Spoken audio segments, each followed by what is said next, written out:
All right, so we're kind of at the bottom of this. So this is 7-4 day 2. We're going to talk about, we're going to again explore more geometric means.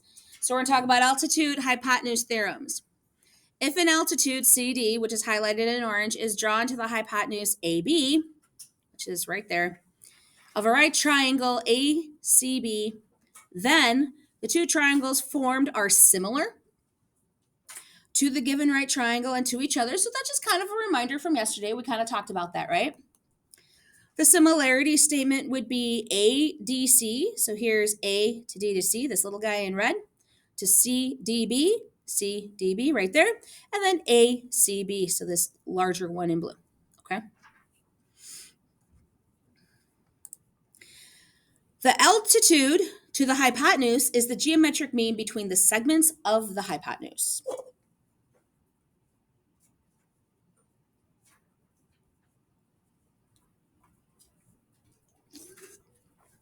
So what does that mean?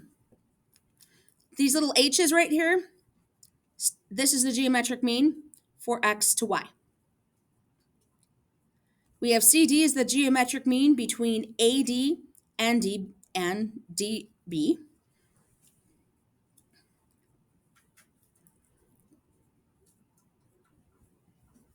There's more to this. Is just on the next slide. I'm just going to give it a minute.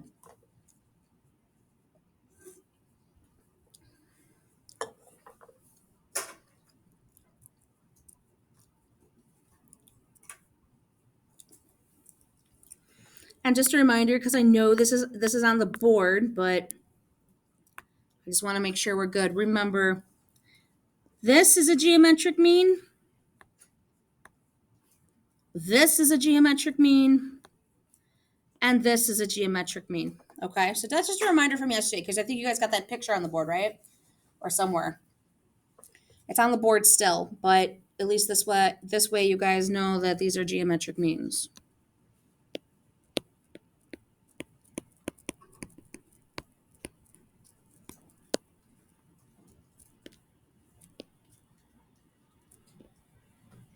Oops, sorry, went a little over there, but that's okay. Anybody still writing this down? Okay.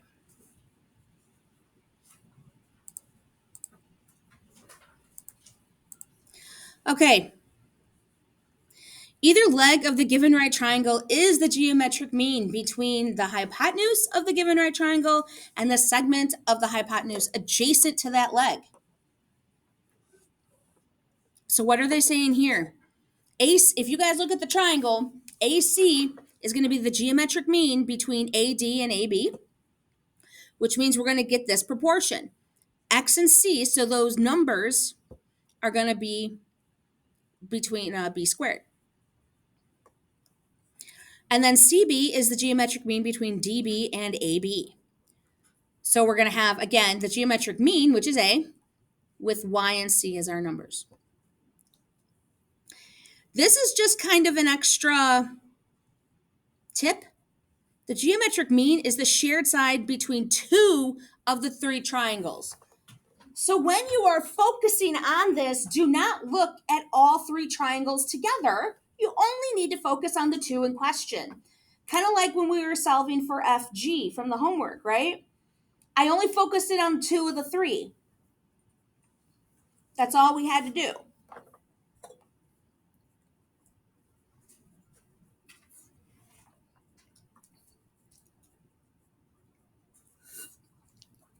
Any questions on that?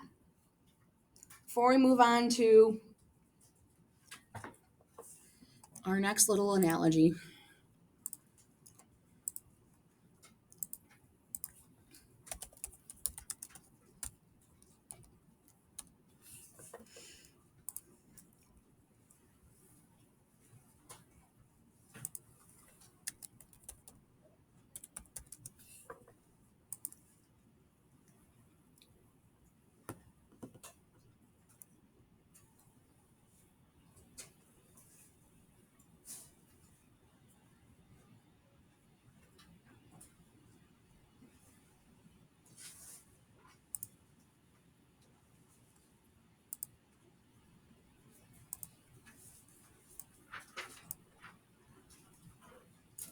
All right, is anybody still writing this down? Okay, so before we get into our parachute Pete analogy, I want to kind of show you guys something. So every year, the White Sox have an event called Elvis Night. Has anybody been to it? Okay, what is one of the things that you remember from Elvis Night, Nikki? Y- yeah, they actually have people who dress up in Elvis suits and then parachute down into the field. All right. So one thing I've got for you guys sounds weird, but I got this video to show one of the guys landing in the field. Okay. So before we get too much into that, let's play this. Move that up there.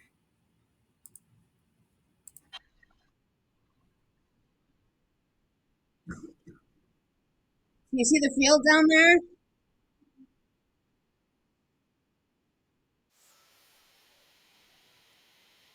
So they kind of guide themselves with those little rings.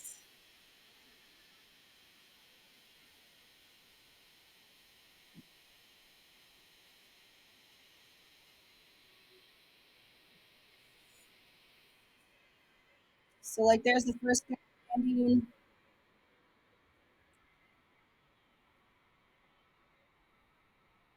There's a second guy coming on in.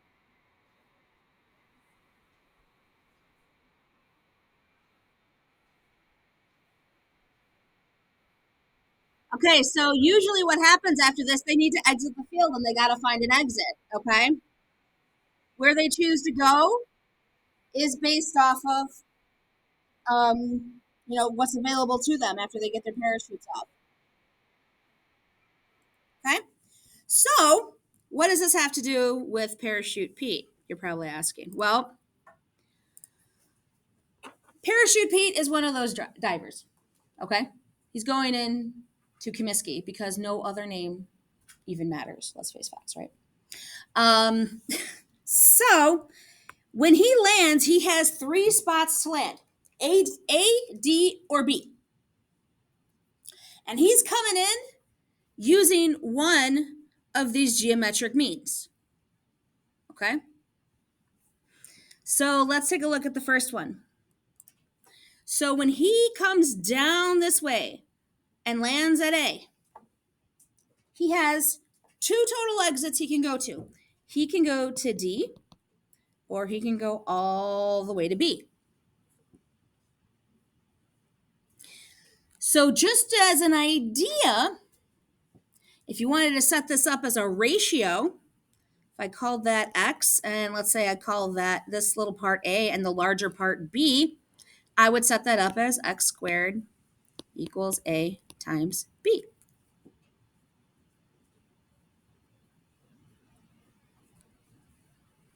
If I wanted the ratio for that, remember it's equivalent to this.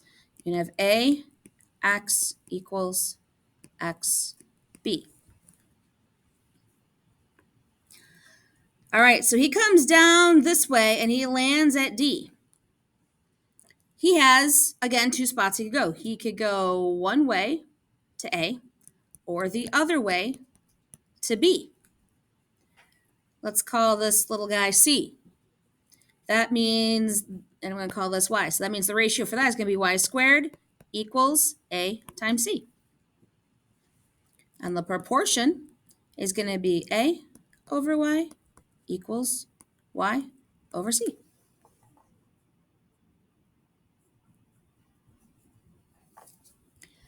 All right, he's got one more spot, and that's him coming in this way. And he lands at B, which means he can go all the way to D or go even further to A. And we're going to call this guy Z. So it's going to be Z squared equals C, because that's a distance that we defined last time, times B. Or you can state that it's C over Z equals Z over B. So what's the point of this? You have a choice. You can visualize this, and as long as you know that that geometric mean is squared, you can easily just draw a line down and know where those exits are, and just take the square and multiply the two numbers together. If you are the type that loves that proportion, go for it. You will get the same answer either way. This is just a visual to help you remember these, though. Okay?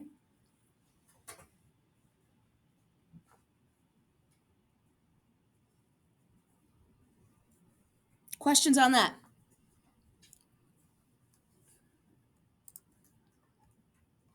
Anybody still writing?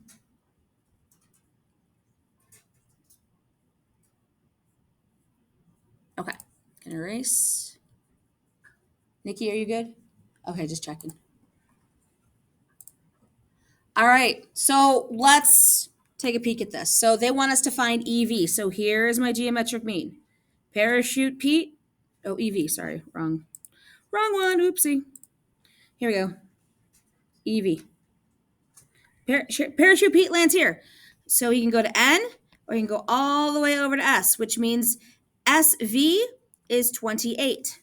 Oh my gosh, sorry guys, there we go. That's a better 8. So that means I am going to just label this X. This is going to be X squared equals 7 times 28. If you are the type that really loves that proportion, it goes 7 over X equals X over 28. Either way, what does X equal in simplest radical form?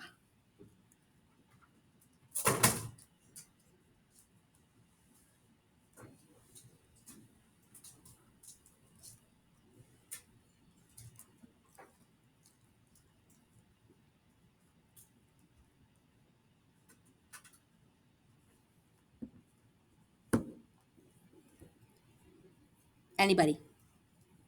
Go ahead. 14. That one ended up being a perfect square. Nice job. Does anybody need a little bit more? Anything else I can address on that one? Okay. Let's take a look at this next one.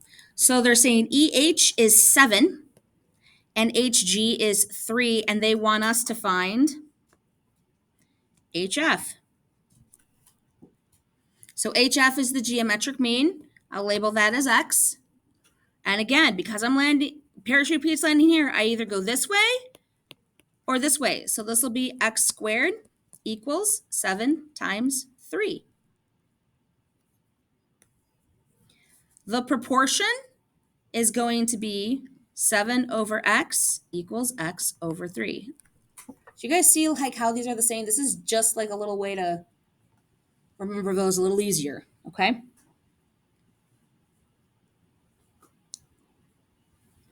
So someone tell me, what does X equal? Should be pretty easy. Yep. Ooh. One thing I should tell you guys. Exact answers. Yeah. Square root of 21. Yeah, square root of 21. Very good. Exact answers. There's not going to be a lot of rounding anymore. Exact answers is going to be simplest radical form or fractions. Now, does it have to be a mixed number? No, you can do improper fractions. That's probably easier, and it's going to help you a lot when a lot of you get to calculus, okay? Or even pre-calc. But let's start getting comfortable with the exact answer idea, okay? Sound good?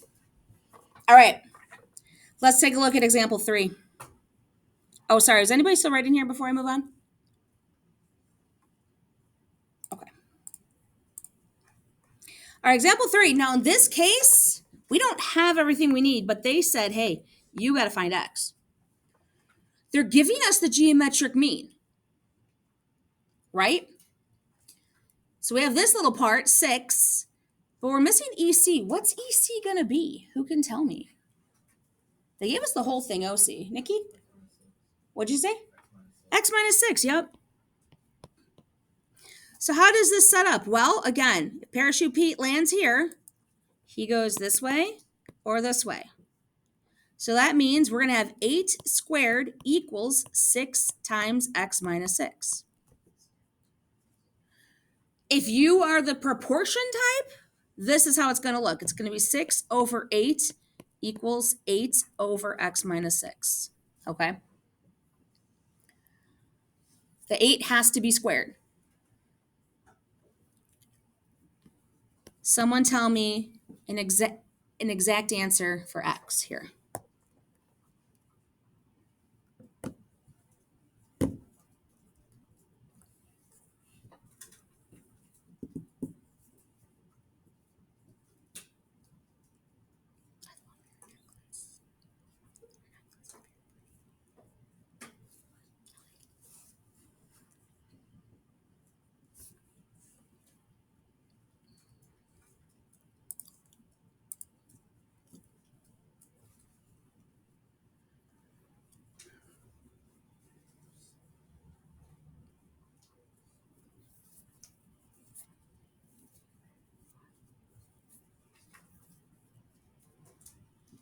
What'd you get? 11 2/3. I'm sorry? 11 2/3. 11 and 2/3. I don't know. Does that work? It might be. I have it as an improper. It might be 11 and 2/3. I'm not sure.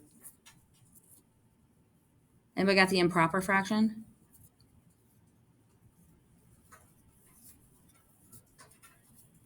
I know mixed numbers are great, guys, but you guys really need to get comfortable with improper fractions. Believe me, it's going to be very helpful next year. So, what's the improper fraction for that?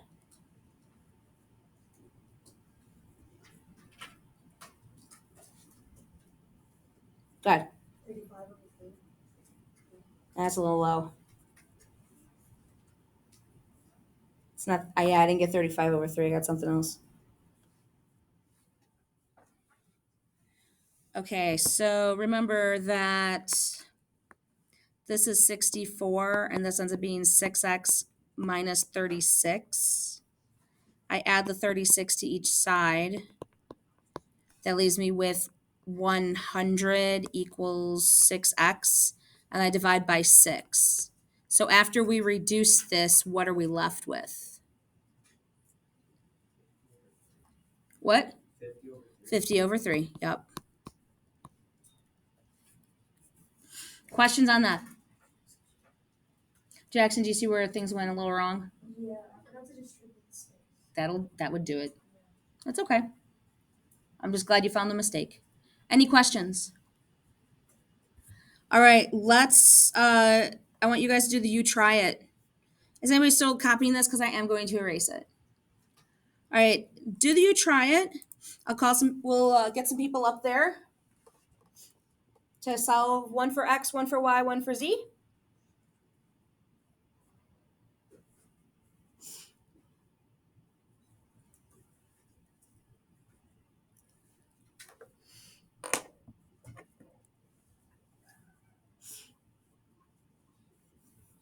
And remember, exact answers only.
Alex. I forgot. I was supposed to give you this when you were absent.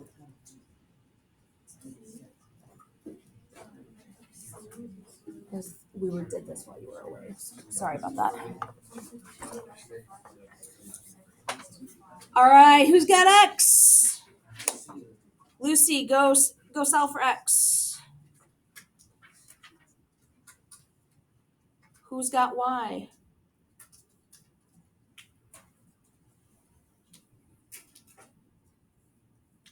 Nobody?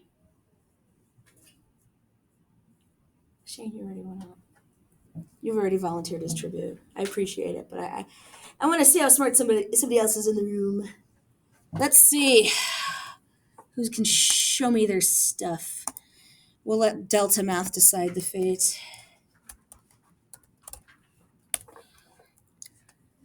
Okay.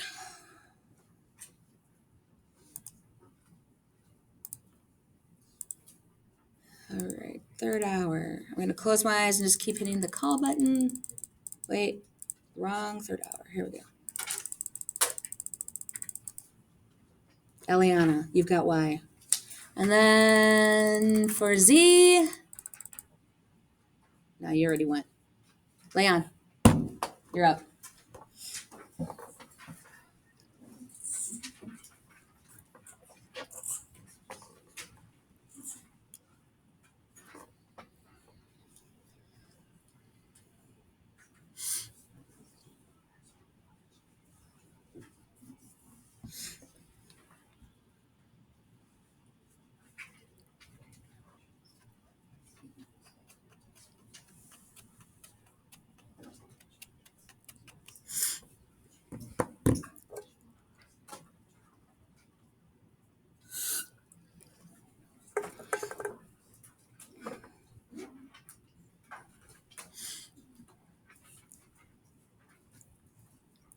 All right, so what we're saying here is that for X, we have 2 root 5. So that was X squared equals 4 times 5, which gives you, in the end, 2 root 5. Nice job. For Y, it's Y squared is equal to 4 times 9, which in the end gives you 6. That ends up being 36, right? Nice perfect square there. And then the Z, that gives you 5 times 9, which is the square root of 45, which leaves you with 3 square root 5. All right? Woo. All right, so nice job on these. Any questions? So again, the choice is yours. If you like those proportions, stick with them. If you like Parachute Pete, use that too. Either way works. All right, get going on your homework. Realize it's unfortunately that post from before, like yesterday's, because, mind melting. It happens. Anyway, get going. Those of you watching at home, have a great day.